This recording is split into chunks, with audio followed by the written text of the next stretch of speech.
Women's sports salaries have always been contentious, and that debate has reared its head after this year's WNBA draft. There has been a buzz in the women's draft like never before, and Caitlin Clark has a lot to do with it.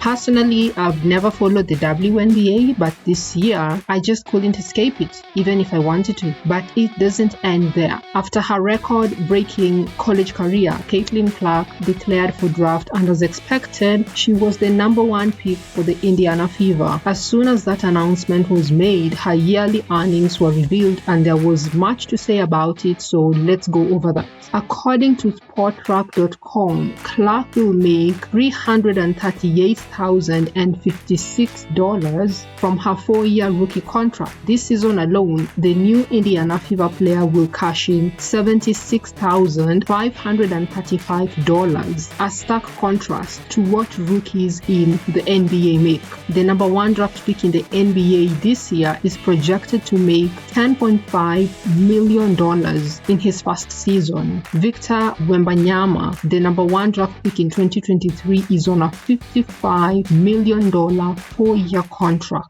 These comparisons and these debates, they're not new in women's sports.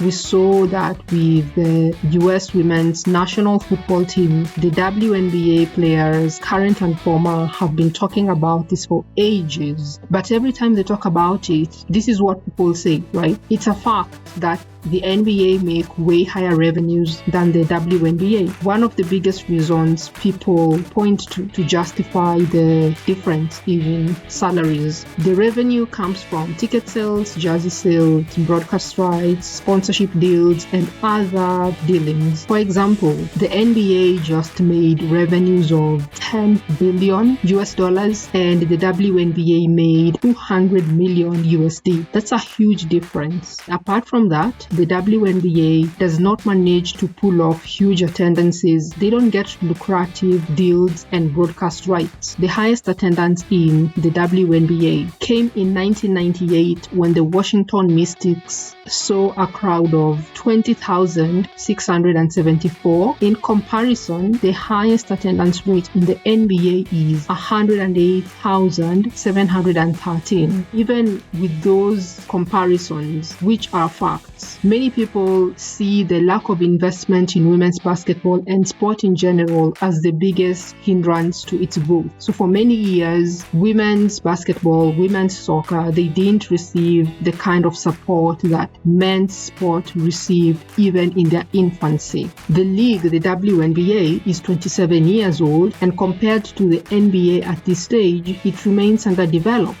For example, the number one draft pick in the NBA's 27th year, Don Collins, received a 5-year contract worth $1.2 million.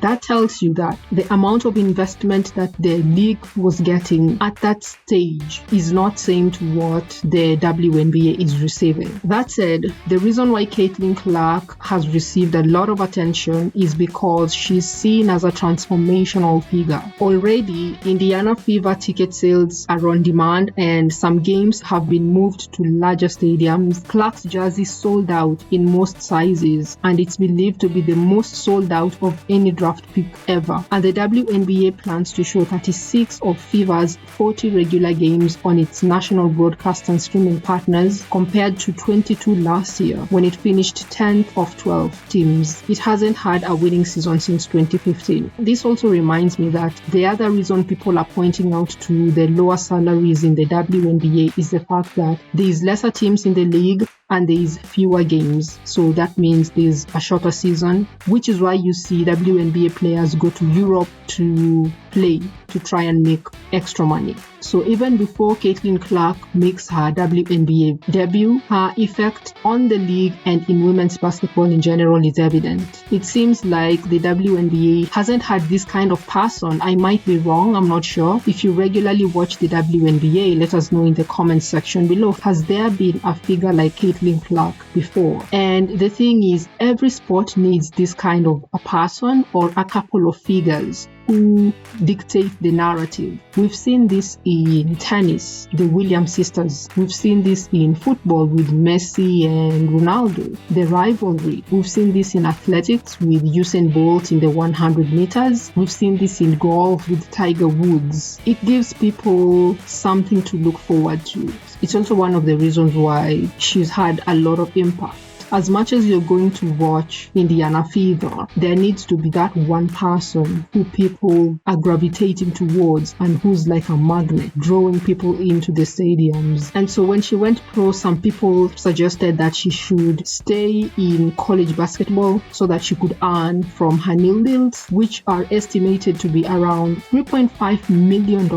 That's a huge amount compared to her base salary, even her entire 4-year contract. But others argued that whatever it is that she's not making in her base salary, she will recoup in her endorsement deals, and that's very true. So currently, Caitlin Clark is working with numerous brands: Gatorade, Nike, Boss, State Farm, Goldman Sachs, Shootaway, Hy-Vee, H&R Block, Tops, Wick, and the endorsement deals might keep on coming. She is one of the few female basketballers who will be having a signature shoe line, and that deal that she's getting with Nike is reportedly worth $28 million, and it will run for 8 years.